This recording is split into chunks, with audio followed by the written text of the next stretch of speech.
In the name of Allah, the Beneficent, the Merciful, I bear witness there is no God but Allah, and Muhammad is His messenger. Welcome to another edition of Jock Brothers Presents Let Us Make Man. My name is Brother Jackie Muhammad, and I will be hosting our show tonight, moderating, facilitating.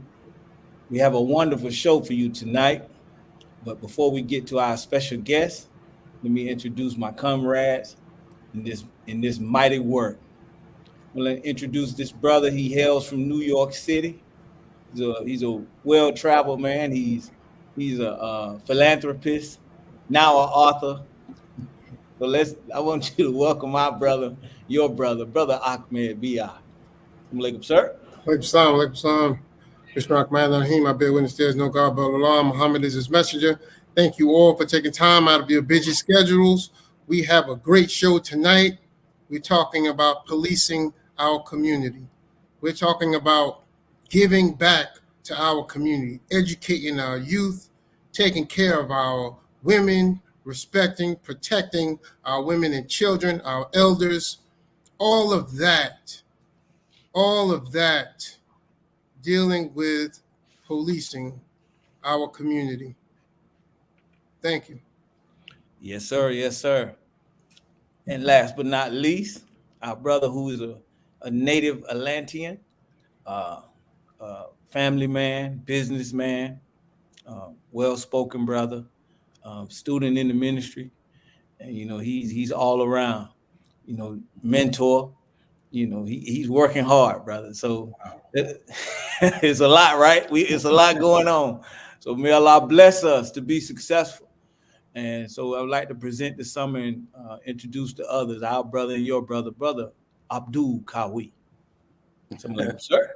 Walaikum salam, sir. Thank you for that introduction, brother. Appreciate that. Yes, sir. And beautiful opening words, Brother Ahmed. My sentiments exactly. Thank you again for tuning in to another episode of the Jock Brothers Presents Let Us Make Man. Beautiful show tonight, something that absolutely need to be talked about in our community. We have the right guy that's on the show for this message. So I hope you enjoy. Please get your friends to tune in and share the show. Once again, thank you for tuning in to the Jock Brothers Presents Let Us Make Man. And if you can, please, if you haven't already, hit the bell. And if you please share the show amongst your family and friends for our upcoming dates. And please have them to hit the bell as well. For those that have donated to the Jock Brothers platform, we thank you so much for that. Words cannot express how much we appreciate the financial donations. And if you would like to continue to donate to the Jock Brothers platform, please do so. Cash App information is scrolling at the bottom of the screen. That's our only form of getting funds to us. Again, Cash App, $signs, JAKQBROS. Once again, we truly appreciate every dime that we ever receive from those that support us financially as well. As you know, we attempt very strongly to be a podcast that just don't bring information, but we try to make a difference in people's lives. And we have an initiative that we have. It's called our Prison Initiative, in which we try to put the Final Call newspaper behind the bars to our brothers and sisters around the country. So let me give you the totals. $18 to get them that Final Call for 3 months. For 3 months. $30 to get them that Final Call for 6 months. And $60 to get them a 1 year subscription of easily the baddest and boldest paper that circulates anywhere, because it has nothing but the truth. And that's called the Final Call newspaper. So please, just by simply giving that donation, we'll know, or a donation, we'll know which time period you would like to donate for. And of course, if you know anybody that's behind bars that you would like to get a subscription to the Final Call newspaper, please send that information to us to our email address, jockviewers@gmail.com. It should also be lighting up at the bottom of the screen. Again, Jock, JAKQ at gmail.com. And if you can give us their name, their inmate number, the facility in which they're at, all the way down to the chaplain, because that's the real hurdle that has to be jumped at these prisons, these facilities. Mm-hmm. The chaplain information, please get that to us. Just make it easy. We can get it ourselves, but if you already have it, a person that they probably in contact with, that they have probably built a relationship with, we can go right to that chaplain and get that paper sent out to them right away. So please help support in those endeavors. And for those that have given to that platform to help get that Final Call newspaper to our brothers and sisters, we thank you so much for that. And may Allah continue to bless you for having such a kind heart. That's what I have, Brother Jackie. Yes, sir. Yes, sir. Yes, sir. All right, brothers and sisters, Jock Nation. Tonight, title is How to Police the Black Community. Our line of questioning will come from this book that was put together by our brother Demetric Muhammad back in 2016, around that time. And we have a very special guest to help us open up this book and understand more about this book, because our brother, who was an officer for almost around 30 years, implemented this book in his tenure. So we want to talk to him, our brother Amin Muhammad. We want to talk to him concerning this book. I'd like to introduce our brother to you. Brother Amin Muhammad is a husband, father, and registered member of the Nation of Islam for the past 40 years. In August of '82, Brother Amin became a registered member of the Nation, which is early on in the rebuilding of our Nation of Islam, 5 years in. During his tenure at Muhammad Mosque number 7, he served in the Nation in the following capacities. He was student lieutenant, student first officer, student assistant minister, and lastly, student regional investigator of the Eastern region. Professionally, Brother Amin worked as a homicide detective for the City of Mount Vernon Police Department for, like I said, like 25 years. In 2004, Brother Amin worked as a criminal investigator for the Westchester County District Attorney Office and was assigned to Major Case Unit, investigating primarily homicide and police corruption cases. In March of 2022, after 32 years in law enforcement, Brother Amin retired and relocated to the state of Georgia, where he presently serves as the student regional investigator of the Southern region. So, Jock Nation, with no more from myself, I would like to introduce to some and present to others our brother and your brother, Brother Amin Muhammad. Assalamu alaikum, sir. Wa alaikum salam. Thank you for joining us. In the holy name of Allah, the Beneficent, the Merciful, I bear witness that there is no God but Allah, and I bear witness that Muhammad is indeed his messenger. I greet you all with the greeting words of peace again with Assalamu alaikum. Wa alaikum salam. To Brother Jackie, Brother Cowie, and Brother Ahmed, I want to thank you for the opportunity to be on the show. I'm very much looking forward to hearing from the author of the book, Brother Demetric, when he signs on.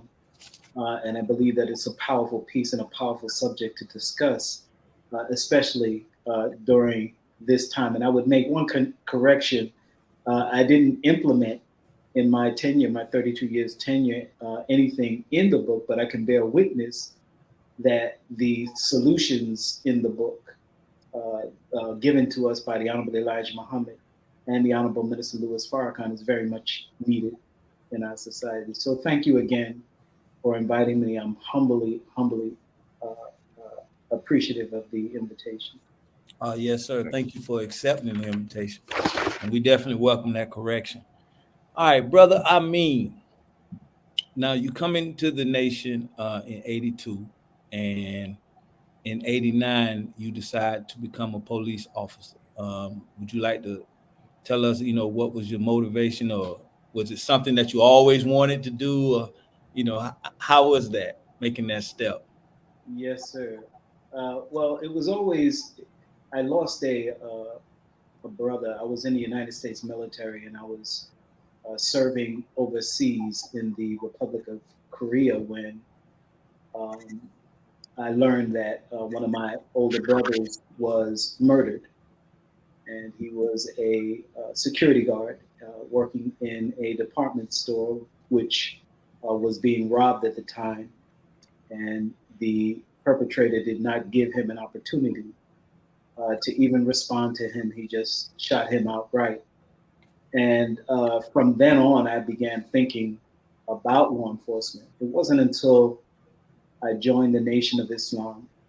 And in 1982, when I came in, the captain at the time was Captain Alpha Farrakhan. And Brother Alpha, a very strong, beautiful captain, may Allah be pleased with him, always was trying to guide me and push me toward law enforcement. Brother Alpha was a police officer in the city of Mount Vernon. He was a detective in Westchester County, the city of Mount Vernon, and would always encourage me to take the test. It was always on the back of my mind to do so. And then finally, I did, and eventually wound up becoming employed by the city of Mount Vernon Police Department. Oh, yes, sir. Yes, sir. Now I'm wondering how was that received? Taking that step. I mean, our community, being a police officer, I believe, and I don't know, but it seems like it's, in our community, there's always a back and forth, like, because I have officers in my family, but unfortunately, growing up, I practiced things on the opposite side of the law. So that was always, it's always like a I don't know if it's like a funny relationship sometimes with police officers in the Black community. So I was wondering, how was you received, like family members, your peers, when you made that step, how was that perceived, or how were you received in your words? Well, I come from a family, a military family, meaning that most of my siblings, 8 of our siblings, 6 of us have served in the United States military. My father Okay, yes, sir. Served in the military, and 4 of us became police officers. My eldest brother, brother Ronnie, brother Sabir, was a military police officer in the Marine Corps. And then I had 2 other brothers that are now retired from law enforcement that served as law enforcement. And so in my family, it was received well, because that was just a thing that we did. And it was quite difficult in the mosque because in the early 80s, like you said, this is early in the rebuilding phase, and police officers in the Nation of Islam, to knowing what our people went through and coming through, most had difficult time with the police. So having a police officer in the mosque as a profession, there were some issues there, that some had with that I experienced with me being in law enforcement, and thought it was a conflict being an FOI. However, I always remember the words of the Honorable Elijah Muhammad, where he said that the best politician is a Muslim politician. And I took that to mean also the best teacher is a Muslim teacher. The best police officer is a Muslim police officer, not just any Muslim, but one that has his hand in the community. So that was my struggle within the mosque.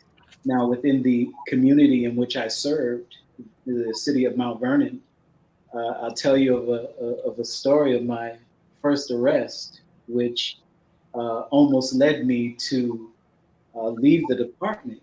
Mm.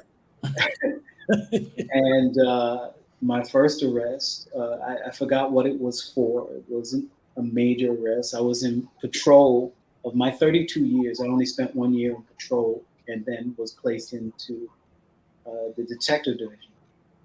But my first arrest, it was I can't recall what it was. However, when we locked them up, my field training officer says, "Okay, put the handcuffs on him." I did.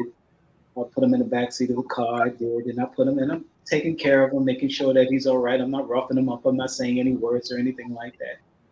And the brother had said to me, "You are a sellout," and he said it with such just hatred. Yes, sir. Venom. And it, I'm like in my heart, I'm a FOI. I'm a member.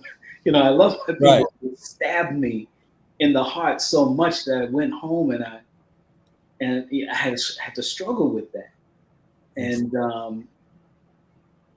after hearing and nursing on the minister's words, the sellout in our community is not necessarily the police officer. Right. Although, we have issues with the actions of some of the police officers. Right. And the police culture in our community. The sellout are those who are selling out the legitimate aspirations of our people by selling drugs and committing crimes in our community. And I recall in 2005, I was interviewed by Source Magazine on the very same topic of your question. And I related the same thing, that the sellout in our community are those that are fighting against the legitimate aspiration of our community. And if we look at the crimes that are committed within our communities, one of the most destructive crimes that one could do is to sell drugs. Now, I came in 1989 at the height of the crack epidemic. Yes, sir. This scientific manufactured narcotic stole the lives of many individuals. And when you sell one crack, this highly addictive substance, more addictive, it's like cocaine on steroids. And I know many of us may have family members that have been addicted to crack, but when you take that for the first time, many crack addicts say, the rest of your life, you're chasing that first high and you're never going to get that first high. One individual you get addicted to, you sell that to a family member, you destroy the entire family, right? You destroy the entire family. So my focus, to answer your question, was really redirected once I nursed on the words of the minister, to know that I wasn't the seller, but it was those that are really bringing down our people within our community. I knew my heart and I knew my love for my people. Yes, sir. And that's so important, because when you read this book, the Honorable Elijah Muhammad, he definitely he says that a good police officer is love. Let us love our black brother. He is our brother, and let us help him by having him as little trouble in our community as possible. So, reading the words of the Most Honorable Elijah Muhammad in this book, it really was. I mean, I guess I'm still was having still issues with that, and just reading his words, and I felt the calmness it was giving me just reading his words, and I say, well, maybe we need some type of we have the book, but I'm missing the word, some type of where we can just put this out in the community where where there is training on both ends, some type of relationship, some type of sensitivity training, some type of training where we can get these words out to the community and to the police, and both, so we both can understand the roles. What are we doing? You know, you're policing us. You know, how do we receive the police? The police. How do you approach the Black community? You know, these type of things. So, you know, I'm looking at the gap from when this book was written, which is in 2016, and you know, you're coming in as an officer in 1989. So there was a, you know, a gap where you had to figure things out. Now, were there any type of training, either FOI or anything that you had that helped you along the way, make it, you know, up until this book came out for you? Assalamu alaikum, sir. Assalamu alaikum, sir. Wa alaikum salam. Yes, sir. We get right to you, Brother Dimitri. We get right to you 1 minute. Brother, I mean, were there anything, what were you holding on to as far as training is concerned, you know, to get you through? Right. And, you know, the book by Brother Dimitri, How to Police the Black Community, like you said, came out later in my tenure. And I leaned on my training as an FOI. And what I found best to communicate with people was proper handling of people. That was very instrumental in me talking to individuals. I did not have to, and then being an FOI within the community. The community knew me as an FOI. I would, during my work hours, work as a homicide detective. They knew me doing that. I've helped many families resolve cases of loved ones that have been murdered. I've worked with, as a matter of fact, I organized 2 rallies within the communities, gathering the mothers of those young men that have been slain, and to have a Stop the Killing rally there in the city of Mount Vernon. And on the weekends, they would see me soldiering the final call within the community. I would go into the drug dens with the Final Call newspaper, not as a police officer, with the Final Call newspaper, with the mind of a savior at heart, by Allah's permission. Yes, sir. And they knew me as a police officer. Some would stop, freeze, you know, that didn't know me. And, you know, and I had one individual say, you know, you're the only one that could walk up, the only cop that could walk up in here and not get hurt.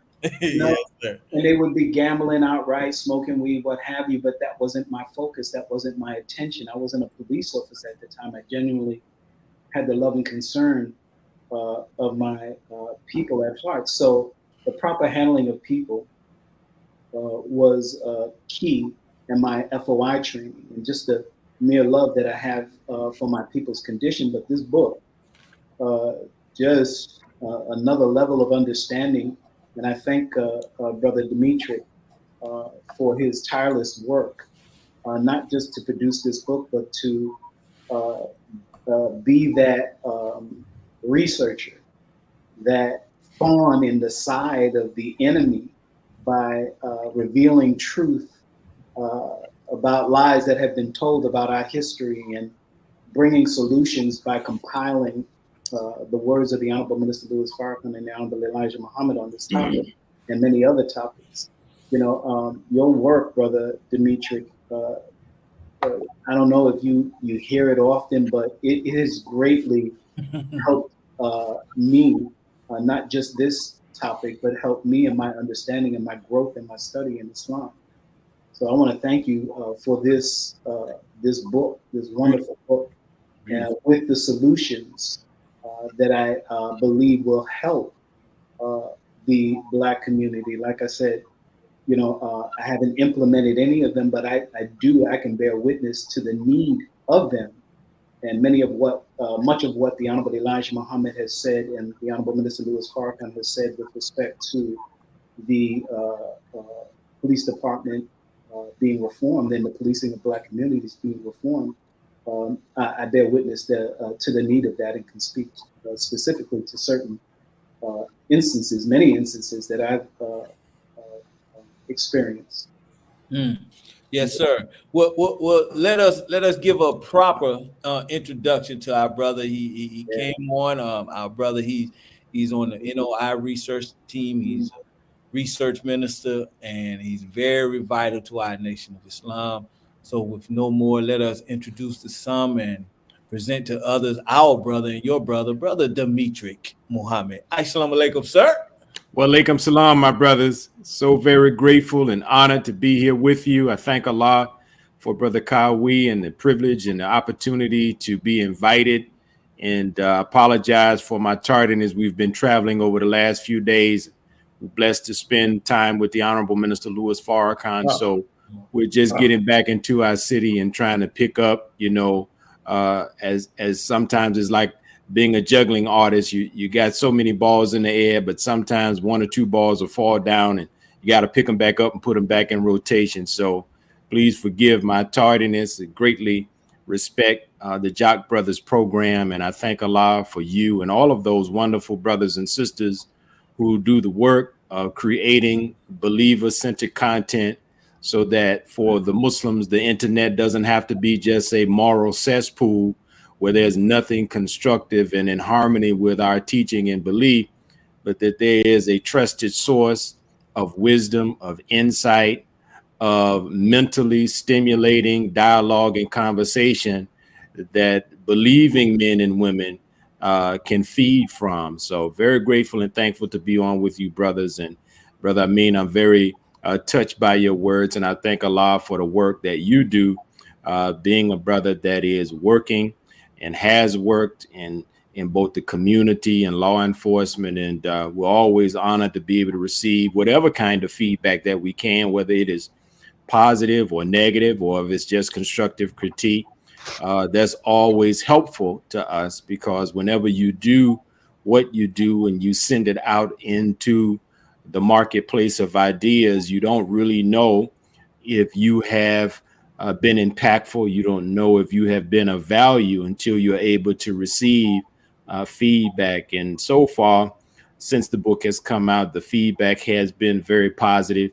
And so we thank Allah for the Honorable Elijah Muhammad and the Honorable Minister Louis Farrakhan for imparting this kind of wisdom to our people, that we might re-establish and really create for the first time. I can't really say reestablish, because we really have to create, historically speaking, for the first time, the proper relationship between the Black community and law enforcement. I don't think that universally, certainly in certain cities, towns, communities, those relationships vary. Some are better than others. But I think nationally speaking, we are yet to establish the kind of relationship that we see other communities enjoy. So we're very interested in this subject, and at a certain point, we'd like to do a second edition that would be, in addition to this, one where we could take the feedback and take the ideas and the thoughts of brothers like Brother Amin and others and incorporate them into a second volume. That's right. That's what I'm talking about. Yes, sir. Yes, sir. We need a campaign.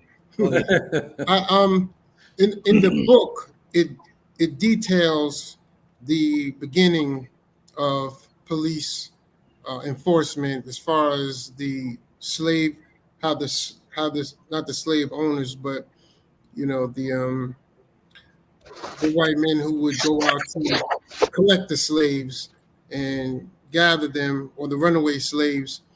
But at the same time, all the cities still had police, a sheriff.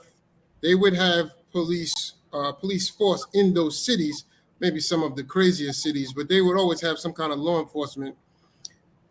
Going forward today, now we have the police in these cities, and I wanted to see if you can comment on this, brother. I mean, is it difficult for them to learn their roles as a police officer? Am I coming into a city and in one community I'm this, but in another community I'm that? In one community, my role, I'm trained, or I'm just taking on this task to act like I'm a slave trader or slave owner, or I'm just here to collect the brothers and get them organized or jailed, and then in one community I'm acting as a sheriff. I'm acting as as law enforcement, as a community member. Is this a struggle for police officers or law enforcement? I believe so, and I 100% believe that it is. Those that subscribe to the idea that they can bring about a difference, I'm talking about the Black officers and officers of color, bring about a difference within our community using a system that has been designed and implemented for our fall, a system that is designed by broken people. Okay, the system isn't broken. The people who created it is broken. So what they produce is something that is broken.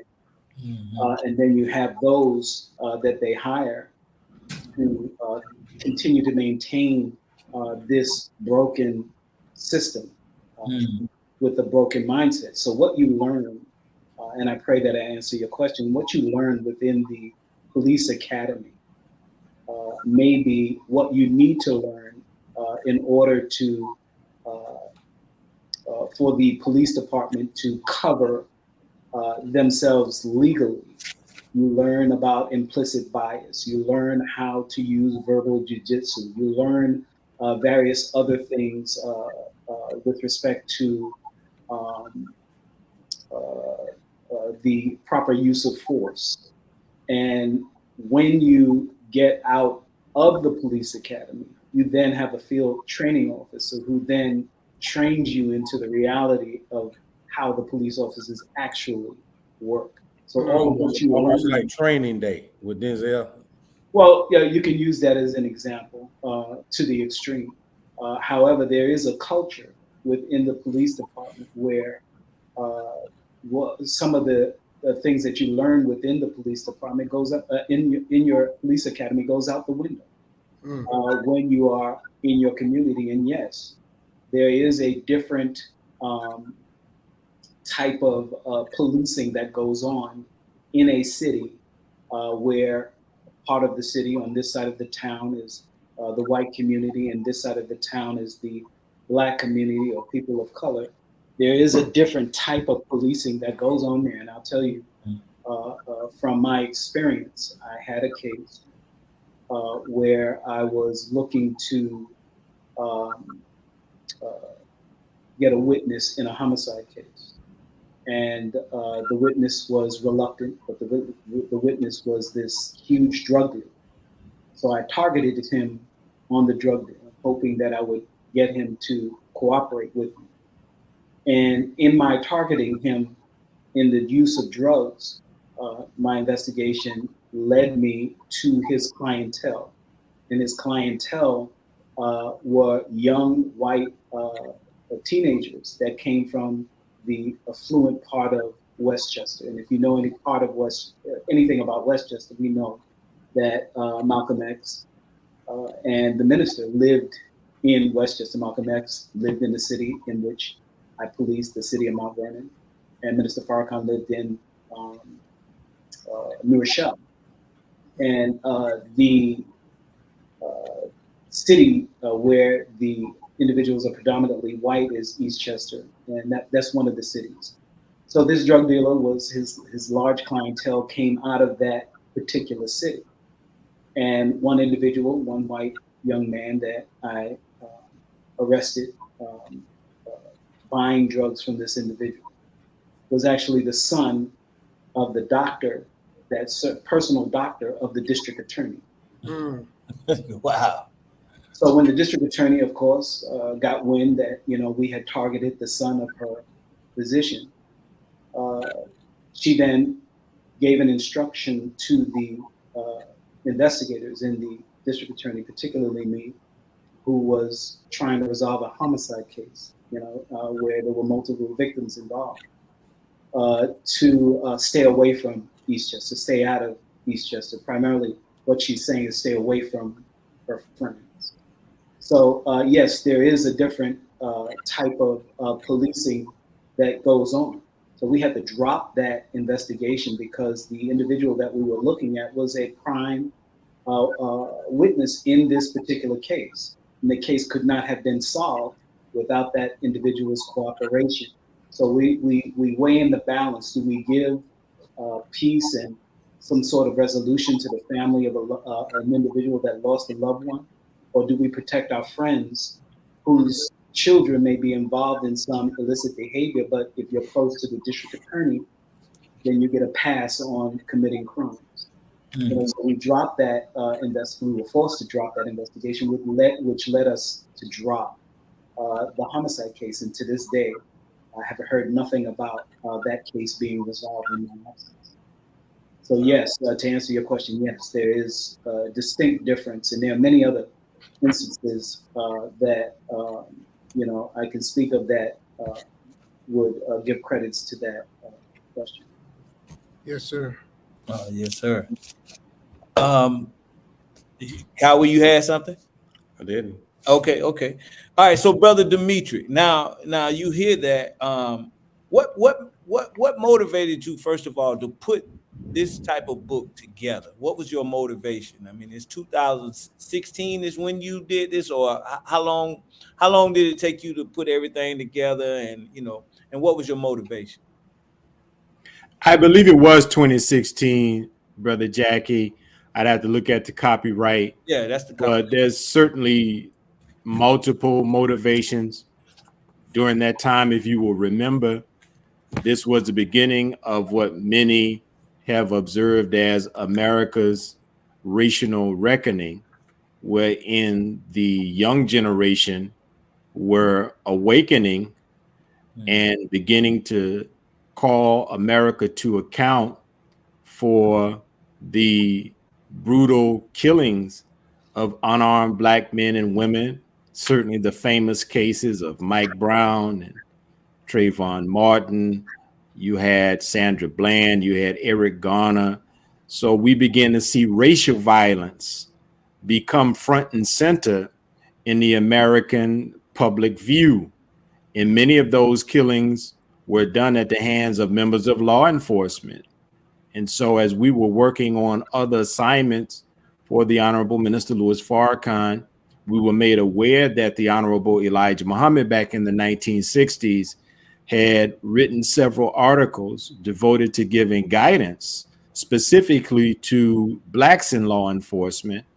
But we felt that that which he had given specifically to our brothers and sisters who were in law enforcement really is good for all members of law enforcement, those who will be policing in the unique manufactured reality that we have come to know and sometimes affectionately refer to as the hood.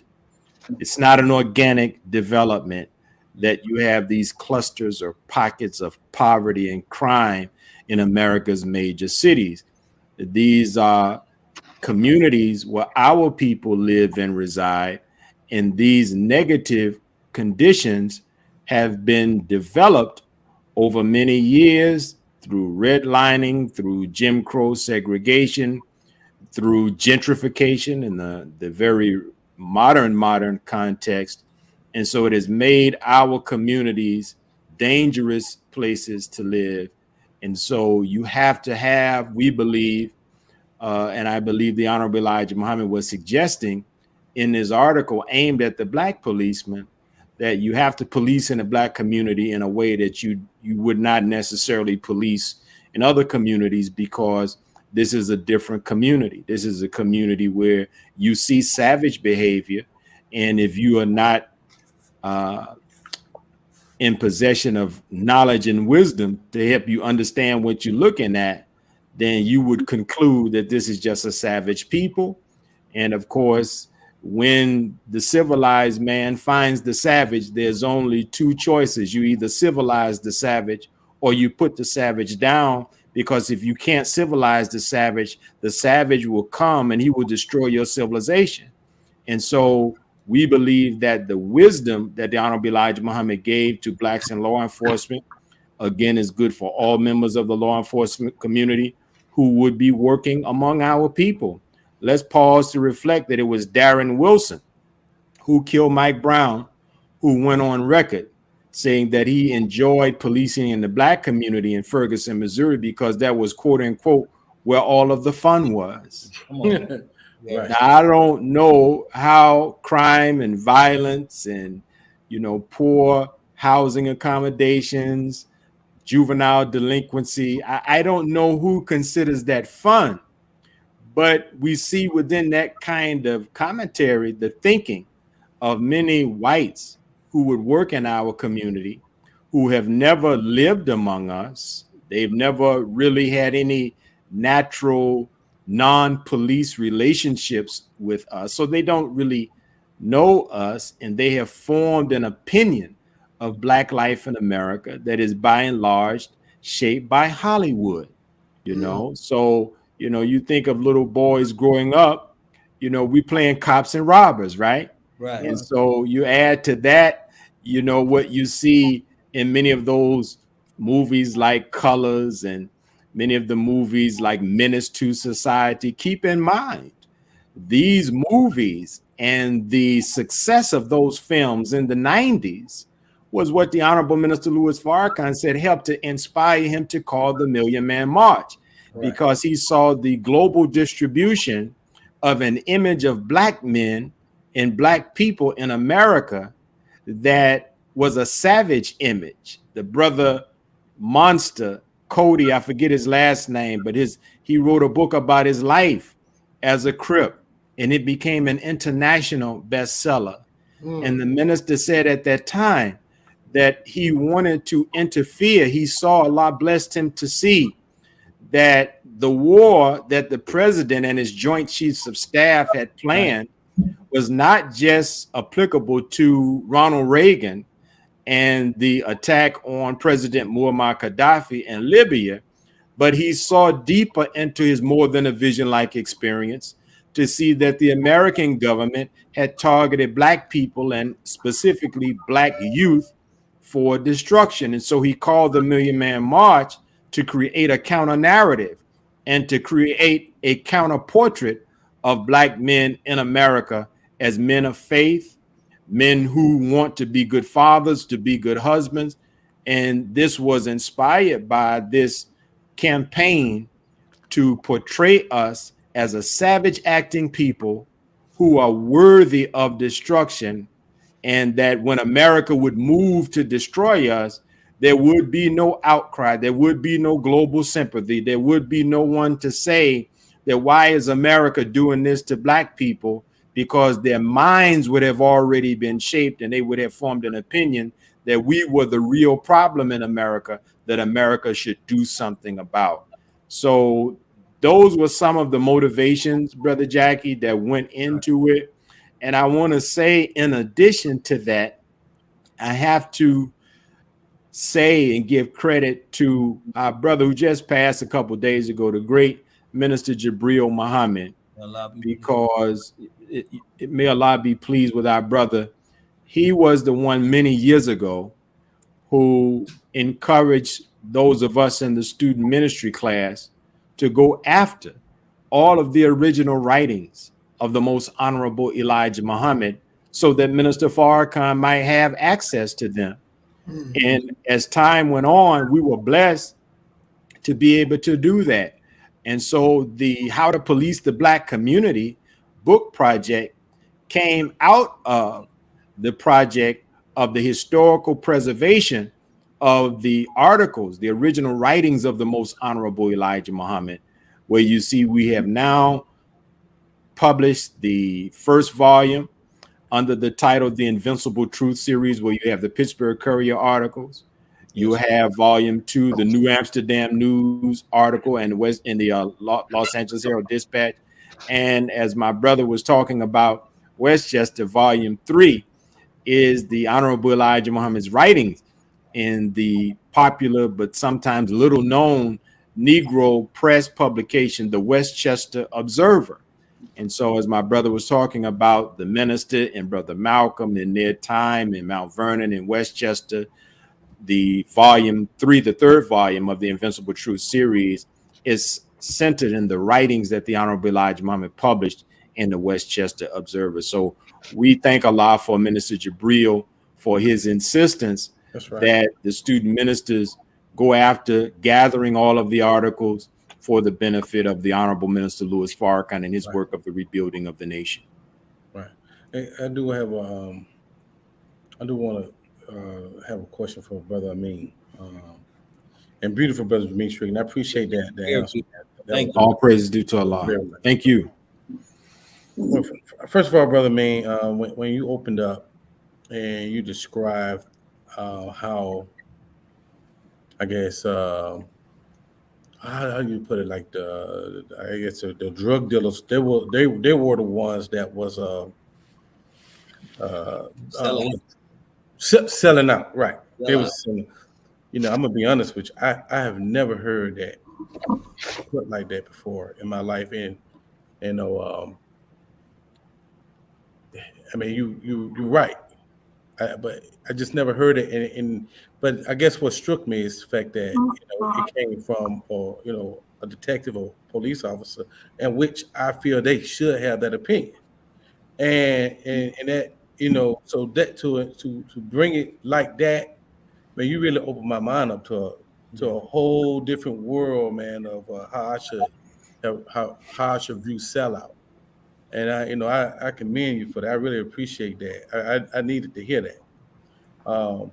Another thing you brought up is the fact that when you was in the community, how you still represented being an FOI, yet you still represented being a police officer simultaneously, and was respected.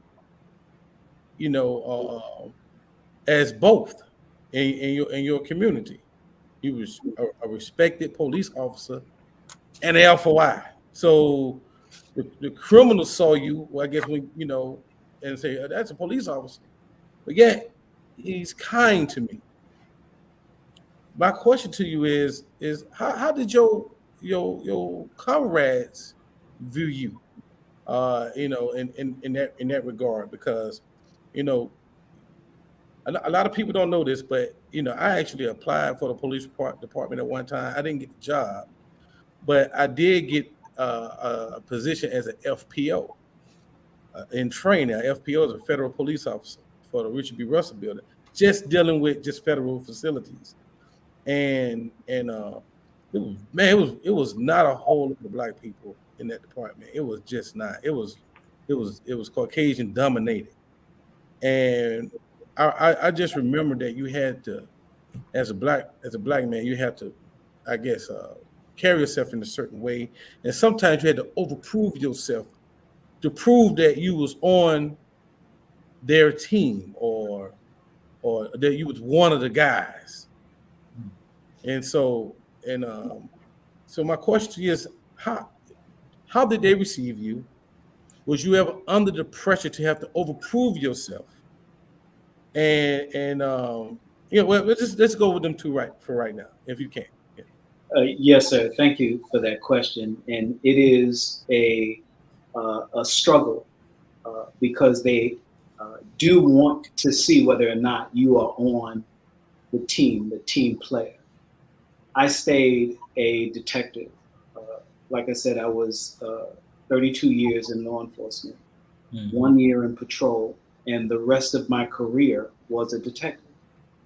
When I left the city of Mount Vernon after 14 years, I moved to the district attorney's office where I served as a criminal investigator, which is a detective. And most of my career was homicide, and the latter portion of my career was public integrity, investigating police corruption. My colleagues in the police department, the city of Mount Vernon, and within the Westchester County District Attorney's Office, there was envy there. I was not a team player when it came to treating our people in a certain way and investigating in a certain way. What do I mean by that? Or even posturing. I was not one to be used for political posturing. When George Floyd happened, I don't know if you recall, many police departments had went out into the community and started these community programs because of the uprising that had happened, and tried to sort of make kind with, for the lack of a better term, make kind with the natives. In the Westchester County District Attorney's Office, when I first got there, I was actually headhunted for the position. I had a high solvability rate of homicides in the city of Mount Vernon. So the district attorney at that time, Janine Pirro, as you may know, she's Judge Janine now on TV. She headhunted for me and my partners, and there were several people from the city of Mount Vernon that were now criminal investigators there in the district attorney's office, and few of us were Black. So when George Floyd happened, they wanted the district attorney, the substitute district attorney. The district attorney had, for some reason, retired, and there was a temporary individual in position, wanted to go to the city of Mount Vernon and show political posturing, wanted to show that, they were concerned about Black people and were going to go to a park in the Black community and show their self. So take some pictures. I noticed that all of the Black investigators were asked to be on a team to secure the district attorney. I knew what was happening. I knew that they wanted to show that front, and I refused. And they could have fired me. They could have fired me for insubordination, but I refused. And I let them know I refused. So I had to go to this meeting, what have you, And I was up for promotion. They were considering me for a senior investigator, which now that they knew that, I'm not doing that, I'm not going to be the puppet or the poster boy for some district attorney who's trying to make nice with the Black community. After all of the years of suffering, even within Westchester County, I'm not going to do that. So I had a difficult time with respect to that. The police corruption cases that I investigated, we would, in some cases, get to a point where the district attorney would make a decision as to whether or not we should continue with the case, because she was more concerned about votes. And the police unions within Westchester County are very strong unions, and politicians fear the backlash if they go against a police department. So some of the cases that we were investigating with respect to police corruption ran into a brick wall because of that. So I pray that answered your question. My question is, you like you said earlier, you gave us 32 years in service, and the book comes out in 2016. So you roughly had like 20 something years, 25, 26 years. So I'm wondering, how did the book help you? After you've already got 26 years, you survived that. So how then the book come along? How does it help you now? Well, the book, what it did for me, as I said initially, was confirm the feelings that I was having, that I was doing the right thing within the community. Yes, sir. I don't see any of the recommendations from the Honorable Elijah Muhammad and Honorable Minister Louis Farrakhan implemented throughout police departments or in Westchester County, which I was, that was my area, my jurisdiction, and the city of Mount Vernon. I don't see it there. The system cannot be reformed. In my opinion, the system has to be abolished in order for the recommendations of the Honorable Minister Louis Farrakhan and the Honorable Elijah Muhammad to be implemented. Wow. You're dealing with the Honorable Minister Louis Farrakhan. One of the things that he said as a recommendation, he encouraged the police officers to go back to their spiritual roots. The spiritual, the lack of humanity. There have been many studies on white police officers and how they view Black people, particularly Black men and black boys, and they view them as savages. These studies have shown. When you have a people that view them in that manner, and they are in positions of law enforcement, you're going to have issues in the community. They view us as what? Savages. We may be acting in a savage manner, but they don't view us in a manner that we can be reformed. Right. Yes, Right? sir. There is, you know, I can't remember where I read this, but the Honorable Elijah Muhammad said that the problem of the black man and woman is a spiritual problem, which necessitates a spiritual solution. That is the solution. They took the 10 commandments out of the schools. They took those commandments that would help form a foundation of moral conduct for us. Thou shalt not steal, commit adultery, this or that. You know, if we had those reinforced within the schools, within the families, we would have a stronger and better community. So I think I'm drifting off from your question. But give me your question one more time. I'm drifting off from that. Well, it was basically, you you already had 26 years. What did it do for you? And you own it. To me, I'm still going with you. You know, but the solutions that the Honorable Minister Louis Farrakhan gives about the reformed spiritual, the Honorable Elijah Muhammad, I think in the first point that in chapter 4 of this beautiful book says, first, let us, the black people of America, act like civilized people with love and respect for one another. Right. I remember there was a series of shootings. It was a homicide. It was my case. It was multiple victims in the city of Mount Vernon. And we solved 3 of the 4 homicides that occurred that night. It was black gangs going against one another. And the community was outraged over the killings, that the mayor at the time had to hold a town hall meeting.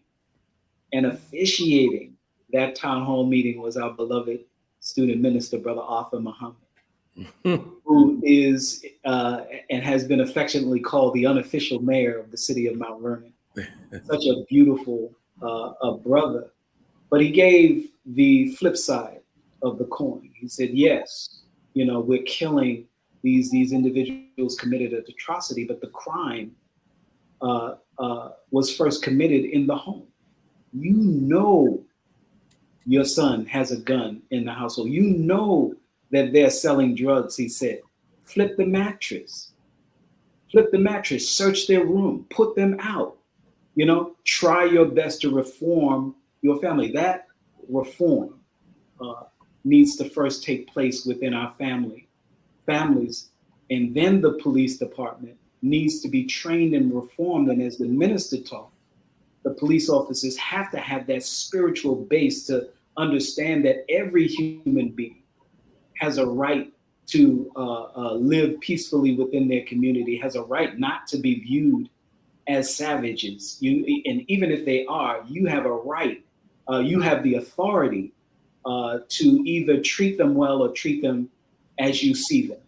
And most of the police officers, including the blacks, I'm sorry to say, because I investigated the very city, the very police department in which I started my career in for police corruptions, and the majority of the officers that I was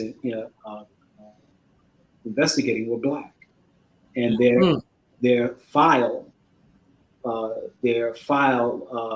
were filled with police complaints. And the majority of the complaints were that they were heavy-handed with the citizens of the city of Mount Vernon. So spirituality, the upliftment of the black man and woman within the community and the police department is the only solution that we will have. Reforming the police department, reforming bail reform or evidence reform, is a start. But the root of the problem is a spiritual problem. The root of the problem is the issues that have it. And I know I'm long-winded, but I'll tell you that after the Million Man March, when the Honorable Minister Louis Farrakhan had told us to go back in our communities and help the youth within our communities, I started a youth program called Yama Rites of Passage, Young African Military Martial Arts Academy, which was basically Junior for Africa. And I started with that, and I was approached by an individual who kind of was a catalyst. It was a woman that was in the project in the city of Mount Vernon, had no summer youth programs. So she said, we have nothing. And following the minister's words, I then started that program, and it ran for 15 years.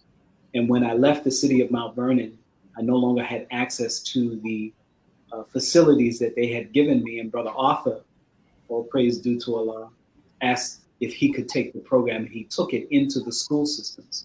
But the children that we were focused on, these were individuals who were led into gang violence, teenagers that were led into gang violence, turned them around. It was so successful, teaching them military drill, teaching them the martial arts, and then having their minds to go over the final call. That was part of their dues. And we would read about current events happening, when we would have discussions on that, and just various discussions that deal with young Black men and women, because the program then opened up to women having access to their families. Most of these individuals came from the projects, were approached by gang members. Some of them went on to go to jail, and many of them benefited from the program and were much appreciative of that. And I still see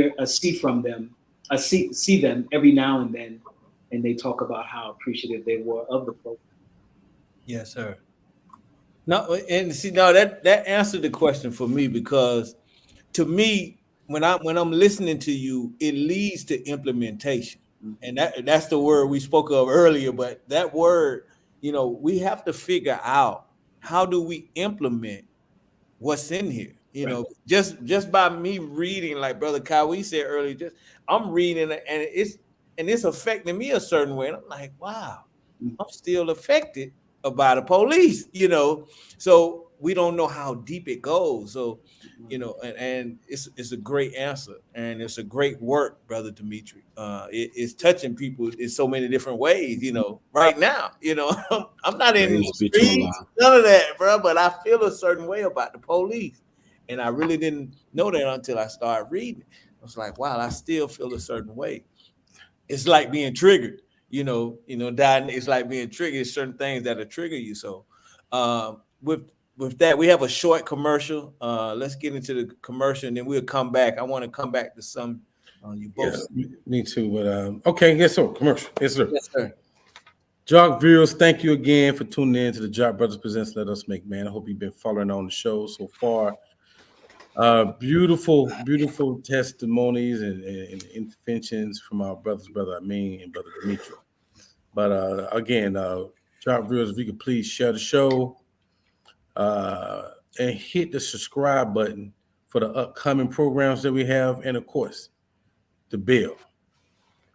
And again, please, we thank you for always supporting the Jock Brothers and supporting us financially. Continue to do so. Again, our Cash App information is scrolling at the bottom of the screen. It's $ Jock Bros, $JAKQBROS. And of course, we still pumping that prison initiative, in which we're trying to get the Final Call newspaper behind bars for our brothers and sisters that desperately need to get the truth and to know the positivities that's going on in our Black community, as well as the truth. And the depopulation brief, that's becoming my favorite article in the Final Call newspaper. All right. Also, look, we have sponsors. We like to try to promote our sponsorship, and the first person we want to promote usually is me. I am your local realtor.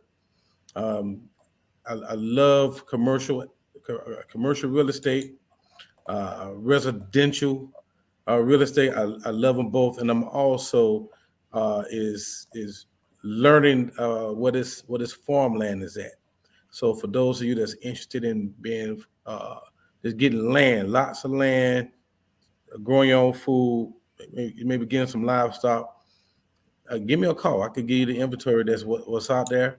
and its prices. And of course, I love resales as well. And I'm also about to enter into the branch of the new bills. A lot of people like the new bills. So give me a call. I'll try to make it fun for you. You can reach me at 404-671-5681. Thank you. We also want to promote our brother. Man, he's an author. He wrote his first book, The Loud Bullies. He should be having some more books coming your way. Children books, something that our youth can relate to, issues that they face every day. This is a good read. I had that privilege of hearing the other day. I was amazed at how talented my brother Ahmed is. You can please support our brother. You can get this book on Amazon.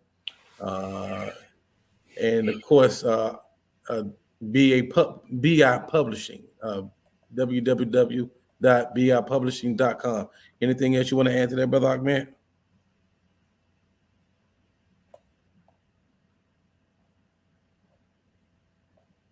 Okay. No, sir. Okay, praise be to Allah.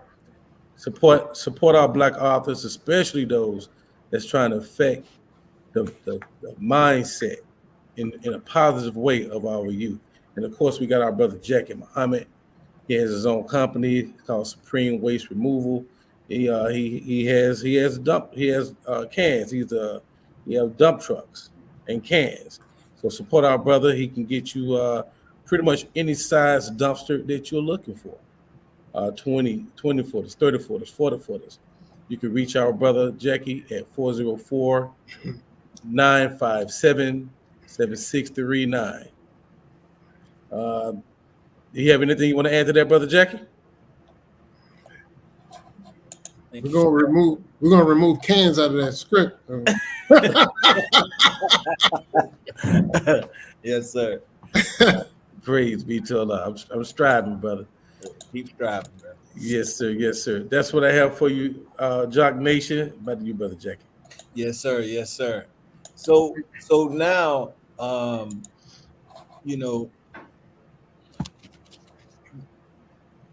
they have stepped up their campaign as far as the police training now. It is going militarized.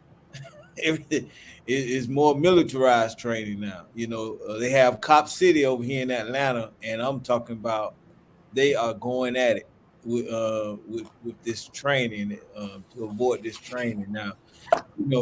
But back to the implementation. I'm wondering, Brother Dimitri, did you have in mind? I mean, even dealing with the youth with this book, and Brother Amin, with the program that you had in the school as well, do you see that this book would be effective in the young, like in the elementary and the middle school? Do you see this book as being effective, in bridging the gap between law enforcement and our community? Are you directing it to Brother Dimitri? I did call both of y'all name. I apologize for that. I'll let our brother go first. Okay. I happen to think it's universally applicable. And I think that, we have to acknowledge that we are taught Islam is mathematics and mathematics is Islam, and it can be proven true in no limit of time. So when you look at a mathematical problem, there is something on both sides of the equal sign. And so we have to, in terms of the problem between our people and law enforcement, there's work that has to be done on both sides of the equal sign. Yeah. We understand that police is becoming militarized, but militarized law enforcement is not the origin of our problem. The origin of our problem, as we detail in the book, goes back to the very beginning of law enforcement in American society, which begins with the slave patrols. It's not that there were the slave patrols, and then there was other, law enforcement. The earliest law enforcement, the earliest police departments were the slave patrols. So this is the root of American policing. The first assignment being to track down runaway slaves, Black men and women whose only crime was seeking freedom and liberation from slavery and oppression. On the other side of that, what has 400 years of slavery, suffering, death, oppression, dehumanized treatment done to us as a people? We understand that we are trained to go among our people and to look beyond their faults, to see their needs. So I like what Brother Amin said about law enforcement officers reconnecting with whatever their faith tradition is, whether they are Jews or Christians or Muslims or Buddhists or Hindus, because when you deal with the Black community, you have to have some kind of spiritual core to be able to deal with the people who have been targeted for destruction, not a people who are by nature destructive. Right. As we point out in the book, we gave to the world its first systems of jurisprudence. We gave to the world its first legal codes. Come on, bro. I was with the Honorable Minister Louis Farrakhan one day, and he said, once upon a time, in the answer that we have to who is the original man, it did in fact include the phrase father of civilization. Well, if we are the fathers and the mothers of civilization, we are the fathers and the mothers of peaceful, orderly, law-abiding societies. So this image of Black people that occupies the psyche of many police officers, that we are people who don't respect law and order, that we are people who don't want to obey just and lawful authority, is absurd when you know our history. So I say this. I say that because you asked about the youth, Brother Jackie. Yes, sir.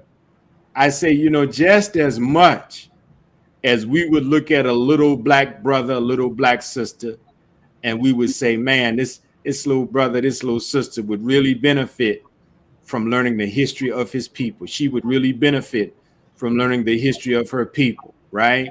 Yes, I say equally, do those who are going to be assigned to police in Black communities, they also need that same education in the knowledge of who Black people really are before we became the so-called menaces to American society, before all of the stereotypical images that Hollywood has installed in the thinking of police officers.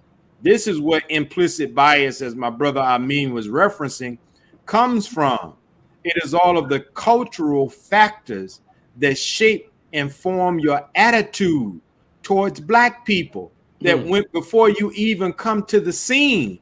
If you're coming to a Black neighborhood, you already have a negative attitude. You're That's already biased in a particular kind of way. Right. So if you're gonna police where our people live, then just like our little babies need to learn about the great kings and queens of Africa, these white police officers need to learn about the great kings and queens of Africa.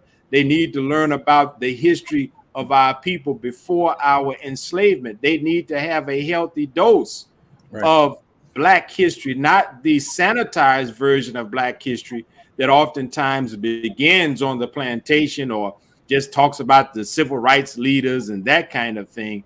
No, but a history of the people that you're going to be protecting and serving.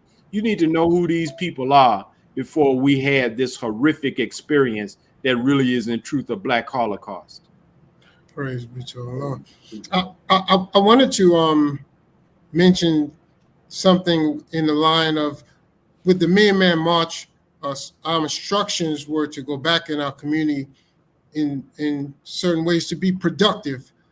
When I deal with the Junior FOI, and I had programs, just like our brother Amin was saying about some of his programs, anytime I would have the youth out and we were doing things out in the community, the police officers would invite themselves into our circle. They would pull up and they would ask questions. They would want to help. We were out boxing, or we were out just running, or we were doing, we had projects in the community, and the police officers were drawn to us because they seen that we were being productive. My question is, in bridging the gap where an average brother or sister dealing in a community, is that possible in helping the police officers in gaining back or regaining their spirituality and their outlook in the young brothers and sisters in the community? Can being productive and setting up events and programs in the community help bridge that gap? I think so. And I think that the Nation of Islam should play an important role in that, because one of the important parts or points that we make is that we are a spiritual community. We are a religious community. But if you look at our work, we have had a policing impact on our people. I mean, just think for a moment. Most of the time, when the brothers show up in the hood, our people respect us. Right. We carry no weapons. We carry no guns. We carry no handcuffs. But if the brother's rolling a blunt and he sees the FOI, he hides it. If the brother's drinking a beer and he sees the FOI, he'll tuck it away.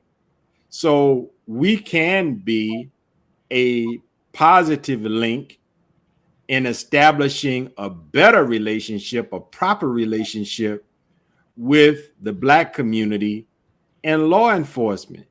And I wanted to add to what I was saying just a minute ago, because the other side of that equal sign is helping to retrain and to re-educate our people into civilization. I remember brother, I believe he's Captain Emeritus, but Student Captain Dennis, he had a program one time, and I don't know if I know he still does the Peacekeepers, but he had an initiative one time called Enota, and it was the word atone spelled backwards, but it was an acronym that stood for enabling neighborhoods to obey those in authority. And we know that that's sometimes a problem for our people, you know, because the authority that we have been asked to obey for so long has been an unjust authority. Right. So giving to our people a way to respect the laws of this land without feeling that you're compromising your manhood or your womanhood, you see. So I think we can be very instrumental on both sides in terms of providing training, as you say, my brother, bridging the gap. You know, the nation can be very helpful in that regard if law enforcement agencies are willing to work with us and not just try to, you know, because in a lot of cities, brothers, people call the nation after a problem has become damn near unsolvable. Right. And they want us to show up as this show of masculine force, security, etc. But the problem becomes is that you don't invite us into the boardroom or to the planning room when you are discussing the plans, the laws, the things, and the ways in which you want to handle our people. We are not just a group of well-dressed thugs. Yes, sir. That's not who we are. Come on now. We are men who believe in and have received the latest of the divinely revealed messages from God. And in that divinely revealed message that first came to the most honorable Elijah Muhammad and the honorable Minister Louis Farrakhan is contained solutions Right. for all of the problems that America is suffering. But they like to call us to be a show of force, but you don't want to call us to help you think through a real solution to the problem. You don't want our intellect, you don't want our brain, you want our brawn. And so that has to stop so that the nation can actually be a community stakeholder helping to solve the problem between Black folk and police departments. Yes, sir. Yes, sir. You know, I know time is on us, but I remember Brother Amin saying something right before the commercial break that I think Brother Jackie asked him what the book, if we implemented it now, could we would this work with the police department as of right now as it is? And I think Brother Amin said the system is broken. He don't think the police. Am I quoting you right, Brother Amin? I'll say this in addition to that, and to bear witness to what Brother Dimitri had just said. They call us when at the 11th hour, when the city is on fire. They called the minister, I believe it was 1972, to the Dannemora prison to help quell the uprising of the prisoners there. They called the FOI during the death of a big, huge protest that happened after the death of Eric Gardner in New York. And I was there along with our beloved minister, Brother Abdul Hafiz Muhammad, may Allah be pleased with him, and tens of thousands of others. And prior to the march, the borough commander of the New York City Police Department came to the captain, the student captain, and said that he was turning over all authority to the FOI. They would be in plain clothes on the outskirts. Should there be an arrest, gave the FOI the authority to make the arrest. But this is something that has not been publicized. The works that the FOI have done in Baltimore during the uprising, I think it was our brother Freddie Gray. Yeah. The instrumental role that student minister then Carlos and the FOI have had during that uprising. They don't give us that credit because why? Because the messenger of God in our midst today, the Honorable Minister Louis Farrakhan, his message has to be quelled. That's the bottom line. They don't want to attribute success in our community with respect to reforming Black men and women, quelling violence to the Nation of Islam because of our minister and his divine role. So I believe the question was asked by Brother Jackie, can this work, this book and the ideas work within the school systems? Can we teach our children this? Yes, we can. But I used to teach to school children in Mount Vernon and elsewhere what to do when stopped by the police. I can't teach that anymore. We can't even walk Black. We can't even drive Black. We can't even bird watch Black. You know, every type of incident that a police officer will have, every opportunity that they would have to express their violence toward us, you know, we've experienced. So what do you tell young Black children, you know, how to protect? We have to now begin to fight against the police should they commit an act against one of our men and women that is unjust. We have to fight against that to show them that we are now awake to what you have been doing, and we are no longer going to take it anymore. That's right. Now, you have a police officer that comes into your community that commits these acts. Yes, we should respect the police, but to what length, to what degree should we continue to tolerate that? You know, so what do you teach them? Yes, this is good. Teach moral development. Teach civilization to our children within the school system. Teach them the benefits of having a good community, a decent place to live within your community. Respect for the community, making sure that the Honorable Elijah Muhammad said, you help the police get those that are involved in criminal activities out of your community. Because why? If you allow that to fester within your community, you're allowing That's right. Your child to potentially be exposed by this criminal element, which is a very small percentage of the community. But yet that very small percentage of the Black community defines the Black community. That's right. And has a control within the school system. So the real solution first has to be with civilizing us, as the Honorable Elijah Muhammad said, first and foremost. When we civilize ourselves and we teach us what we need to know, as Brother Dimitri had pointed out, then we're on the road to proper police and community relationships. Yes, sir. Yes, sir. Very, very, very good answer. Thank you, brother. Man, both of you all gave us a lot of meat to chew. Definitely.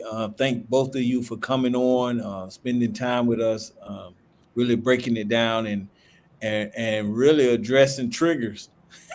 These things are still triggers for us in the community, I see. And thank you both for your wonderful, wonderful work. And we got a lot of work to do.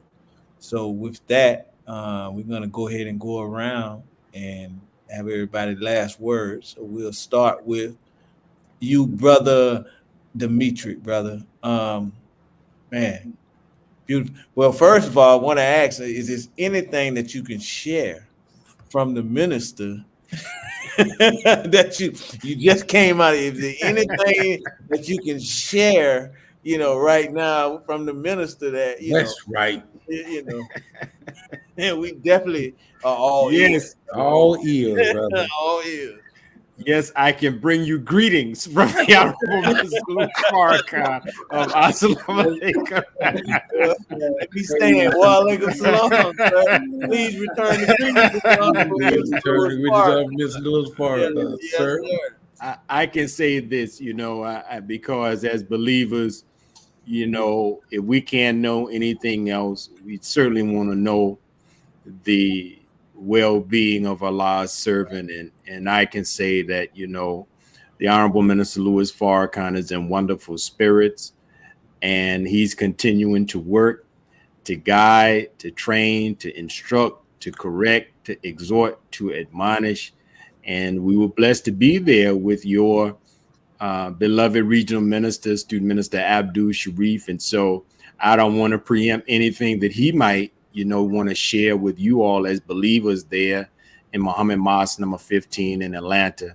But suffice it to say, it was a very beautiful meeting, and it's always such a great honor to be able to be with the Honorable Minister Lewis Farrakhan, as he is always a fountain of wisdom.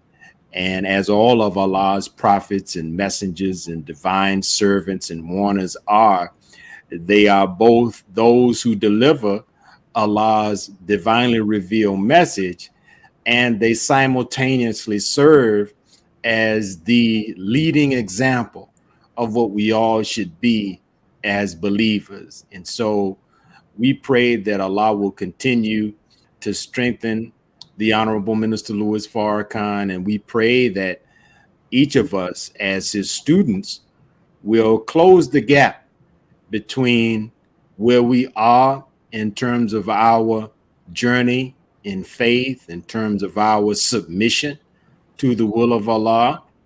And the minister mentioned to us that in order to really be good and proper representatives of him, that we must involve ourselves in a circumcision of the heart. And we know that circumcision in male anatomy helps to free the male organ from disease and bacteria. Well, if we are those who are tasked with the delivery of the word of Allah, then we have to undergo a circumcision of the heart to ensure that our delivery of Allah's pure, unadulterated, and unimpeachable word is not contaminated by any of what we have experienced in the painful experience that we all have shared as Black people in America. And you said it right, Brother Jackie. We all have triggers. We all have a certain life experience, certainly as a people, but we also have our individual experience. And we have to work to ensure that those things that may have negatively impacted us as men, as women, are not allowed to contaminate our delivery of the word of God to our people. So I pray that we, myself, can undergo that kind of circumcision, because I want to be a help, I want to be an aid, and I never want to be an impediment to the divine work that Allah in the person of Master Fard Muhammad began, and that has continued through the Most Honorable Elijah Muhammad and the Honorable Minister Louis Farrakhan. Thank you, brother. Praise be to Allah. Thank you. Thank you. Thank you, sir. Brother Amin. Any final words, sir? Very Yeah. wonderful to have you, first of all. Thank you, brother, for coming on. Very good. Yes, sir. I'm very humble and thankful to Brother Dimitri for producing the work. And I think that this work, when the Honorable Minister Louis Farrakhan, he writes on page 45 of this book, the minister said this. He said, on the outside, I would like in my tour, he's talking to the National Black Police Officers Association, to ask Black police to be the main police force in the Black community.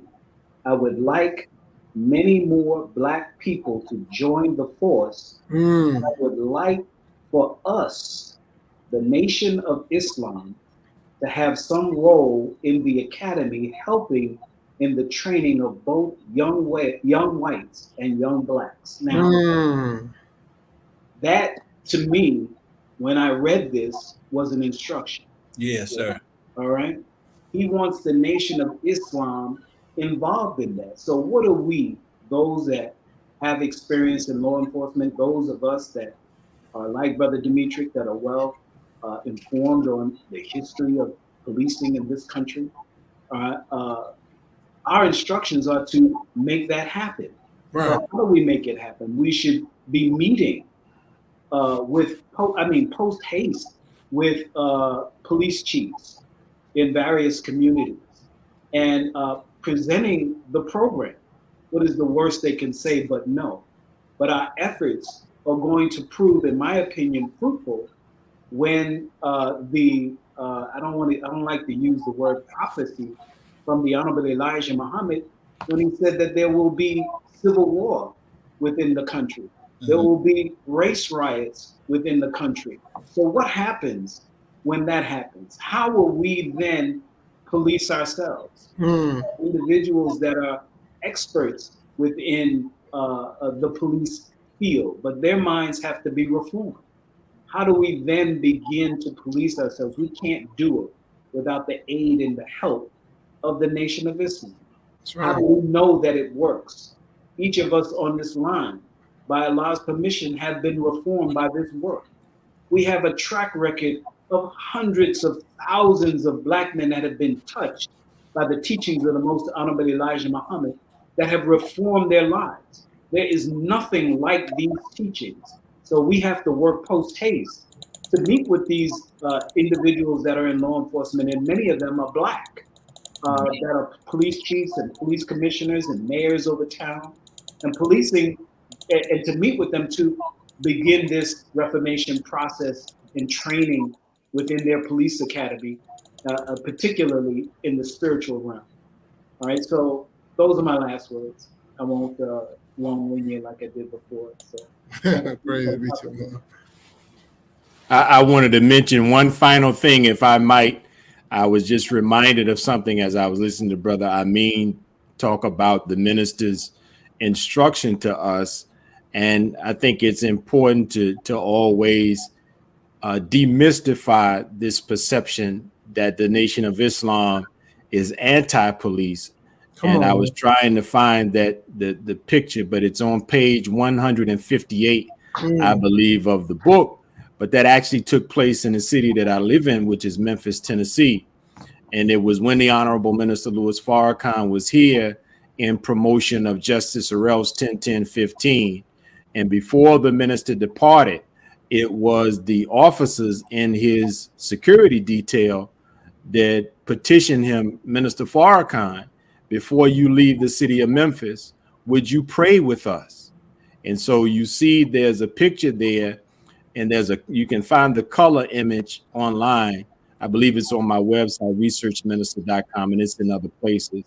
But you see there black officers, white officers, all hand in hand praying with this man that's supposed to be so evil, so wicked, so anti this, anti that. That's right. Yet these men who go out every day to put their lives on the line to protect the city invoke his relationship with God.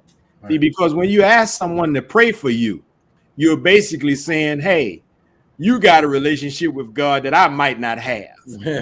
So can we, on your good name, in your reputation with the man upstairs, would you lift up our names in prayer to his ears? And so it's a very, very significant photo.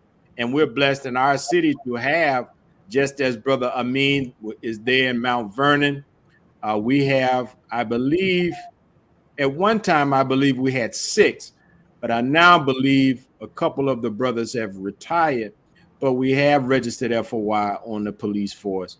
And so this notion that the so-called black Muslims are police, that notion needs to be forever destroyed. So I just wanted to add that as we close. I know we're closing. No, it was good, brother. Thank you. Praise and be. you know, brother, I mean, you highlighted, you know, the minister said we can train on the academy level. So, you know, in the onset. So, you know, that's interrupting that system. You getting in that system. So praise Allah for those instructions. Brother Kawi, final words. Oh, yes, sir. First of all, I'd like to give a shout out to some viewers. We got Victoria X, Michelle Johnson, Barbara Muhammad, and Shakira Bia that definitely makes some comments and doing the show. We want to give a shout out to them. But thank you, brother Demetrius and brother Amin for thank you, my brother, accepting this invitation to come to the Jock Brothers to talk on this subject. I think this is the first of a kind that we ever did on Jock Brothers. I really like the potential that I really would like to see it manifest. I mean, I know that brother Amin, even though he said he didn't necessarily use the book, some of the things he said he did to, I guess, build his relationship in the community, I guess it was just an innate thing that we do as believers anyway in the Nation of Islam. It sound like he was individually, unconsciously implementing or manifesting the words in the book on his own. And so I love the fact that he said he had those type of relationships with the people that was in the streets. And I love the fact that he said he stood strong on what he believed in, first and foremost, while serving the city of Mount Vernon. I mean, I really wish I could have seen it more in Atlanta. You know, I've had my issues and with the racial profiling, especially when I was young, and I would have loved to have had at least an officer, black, you know, especially black, to want to try to, you know, look out for the little brother, you know, instead of always trying to make a name for themselves in the neighborhood. But other than that, I really appreciate the fact that those writings, you was able to discover them. You was able to find them. You moved out on the words of Brother Jabril, student minister Jabril, found these writings and the Most Honorable Elijah Muhammad and put them in the book. And I appreciate the work that you do in that regard. So thank you again for coming to the show. Assalamu alaikum. Wa alaikum salam. May I just say this? I believe you said one of the guests was Michelle Johnson. Yes. Yes, I'd like to give a shout out to our sister. That is the wife of, I believe, it's Brother Arthur Muhammad. Oh, She praise is actually a city court judge within the city of Mount Vernon.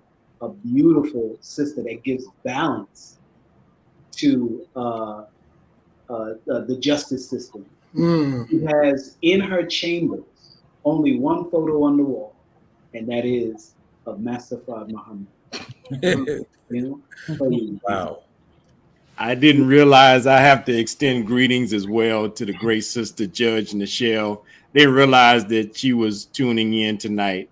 Wonderful sister, wonderful helper to her wonderful husband, who we were also blessed to spend some time with over the last few days, student minister Arthur Muhammad of New York City.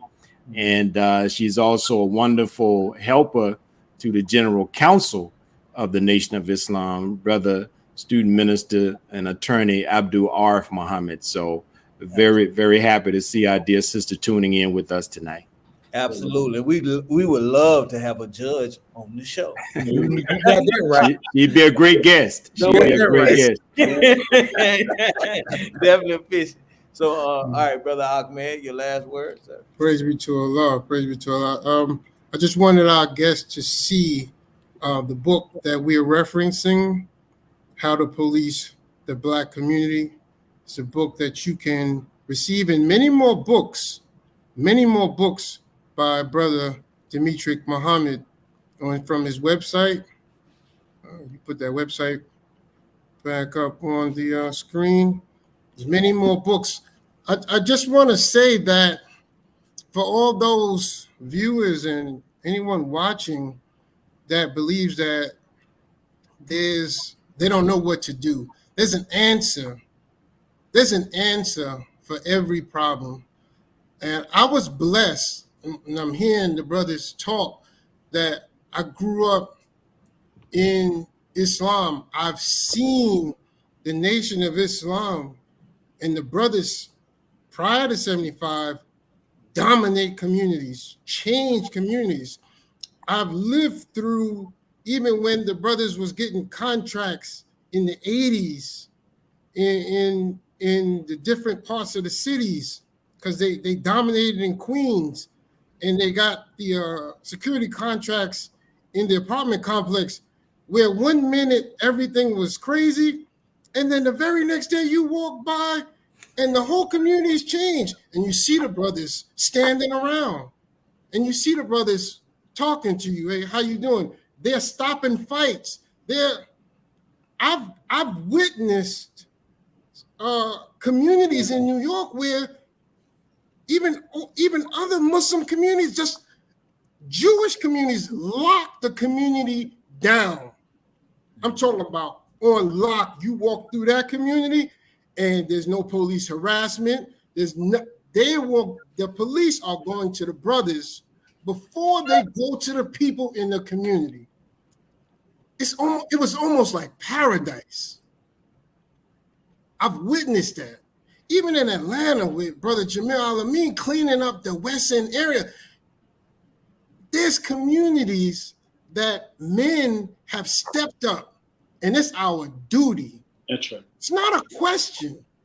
It's our duty to step up. Men have done it. It's been done. That's right. And with a book like the book that Brother Dimitri, he's giving you the guidelines on helping you understand. I'm hearing the brothers say that how they dealt with police and how they viewed police. I'm lucky that my family, like yours, brother, I mean, we were always in law enforcement, but not only in law enforcement, because we was in the nation as well. So we knew the power that we had. When we walk into a room, we know we could shut it down. Just one of us walk into a room, we can shut it down. We can stop all violence, fights. I've been there, I've done it. It can happen, but we first have to have love for our people. We have to have that spirituality. Sure. This book is such a great guidance when you're willing to step up. Because it's our children that's out there. That's right. It's our brothers and sisters that's out there. And you would be surprised with a word of guidance, how it can change someone's mentality. So I thank you, Brother Dimitri, for your books. Thank you, my dear brother. For everything you do to help our brothers and sisters get All on. praises due to Allah. Yes, sir. And I thank you, Brother Amin, for coming on and all the work that you're doing. We wanted to show how we can marry your experience, brother, with Brother Dimitri's research and bond it together and show that this works and give great examples. So, we just want to inspire brothers and sisters. It's not a male-dominated field right now. Sisters are stepping up. That's right. Programs in every city. The women are strong.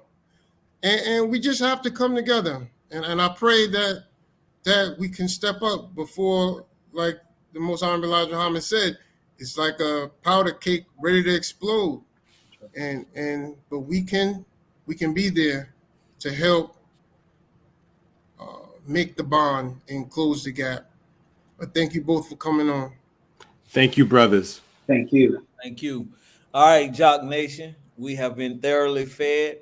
If you need more information, you can go to researchminister.com. If you can go back and click and watch the show again. And definitely we want to thank our guest, Brother Dimitri Muhammad from the NOI Research Department, and Brother Amin Muhammad, student in the investigative department, man. I mean, these brothers are working constantly, putting their work in for our nation, and we thank them both for coming on, taking time out to help our guests understand how to police the Black community.